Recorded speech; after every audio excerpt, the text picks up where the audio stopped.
So, women will never be equal to men because you're totally different biologically, emotionally, every which way, energetically. This is what I wanna I wanna talk about today.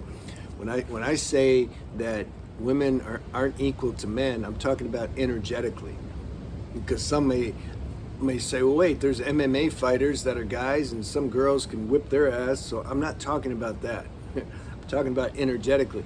Even to use that example, MMA or UFC, or women that box, athletes, I watch them. I watch the subtle stuff, because you see a guy, you're interviewing him, and the guy he's fighting, and they talk a bunch of just being all ego. So then I'll watch.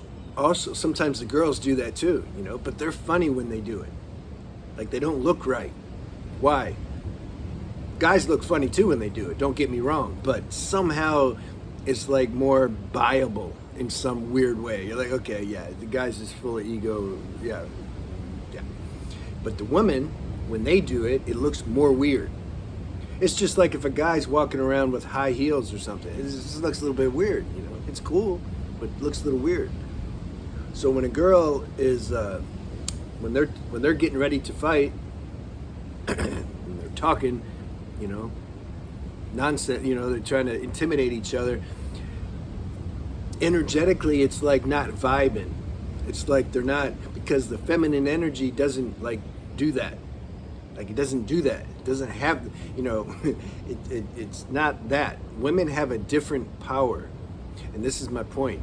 You have to be aware of your own unique energetic power, because that power stands alone.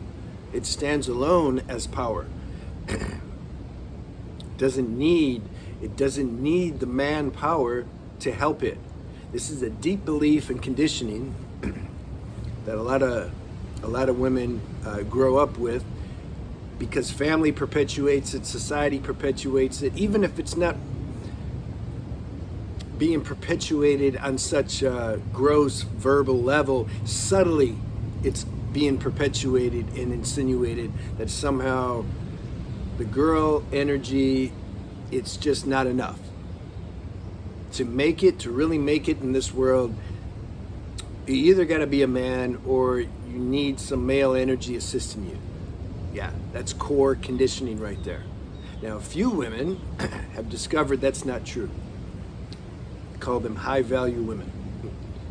They've discovered that's not true. But the journey in that discovery can be messy, because you're going against all the programming, conditioning that society instills in you. And you'll probably lose friends over it. Why? Because they're not ready to hear this. They don't want to hear the truth. It disrupts them. It makes them like uncomfortable. They want to just follow the program and pattern, like get security from the guy or play the role. I know how to act when I'm around guys at work or in society. I know how to play a role and get by, and it doesn't make them uncomfortable, and so I'm just going to keep doing that. Whereas, and then a high value woman, she's like challenging that. They're like, don't disturb my erroneous comfort zones. Don't do that.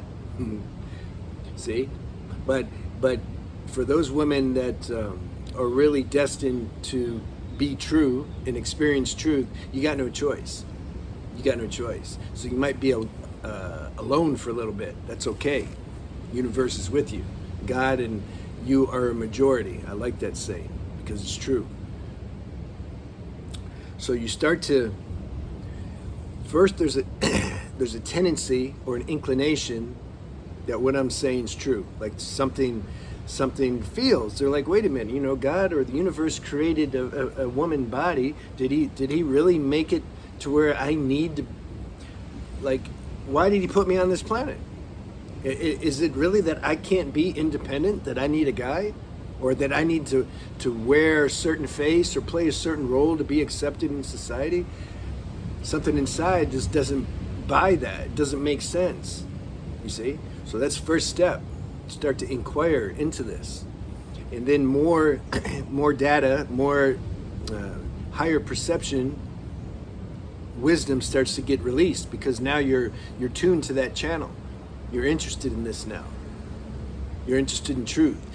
Truth starts to reveal itself more to you. And so then that's how it starts, you know. And you start to realize then, it's like God gives you a taste now of your true feminine power, your energy. And it's more of a yielding, just like that ocean. I always like to use the ocean as the example. It's a soft, yielding, but yet powerful energy. And you start to pay attention to that energy, and then that energy tells you, directs you how to be in that energy and still carry out your daily tasks in life. And you be in that energy, and you don't compromise. This is the path, you can say, to become into, for a woman to truly recognize her divine, you know, feminine self. This is the thing. But it can be messy and a little arduous. But if you've been chosen to experience that and discover that, you got no choice. You gotta just do it. Like, your life is about that, and that's what you're gonna do, and that's what it is. And God will send you people or books or videos or something to encourage you along in that journey. Like, He's with you all the time. So you have to feel that. Now let me know if you have any questions. All right, I'll see you.